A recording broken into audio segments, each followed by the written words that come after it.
बोलो बोलो शंकर भगवान की। हेलो हेलो जी हाँ, जितने भी हमारे मोतिहारी जिला के कांवरिया बम है, कृपया करके एक कतार पर चले और खासकर हमारे डीजे कुंदन हर्षिदी से आग्रह है कि कृपया करके साउंड में थोड़ा और बेच दें। और तिब्बत बम और रोशन बम से आग्रह है कि कृपया करके धक्का मुक्की ना करें।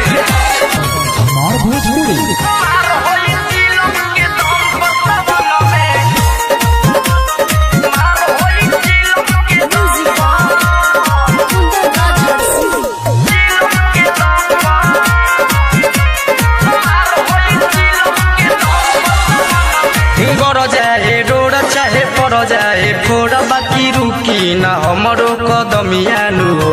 जब देह डहुआई आ पाओ डगमा गाई कमार लिह भरी के चिलमियानु हो। गड़ जाए रोड चाहे पड़ जाए फोड़ बाकी रुकी न हमरो कदमियानु हो। जब देह डहुआई आ पाओ डगमा गाई कमार लिह भरी के चिलमियानु हो।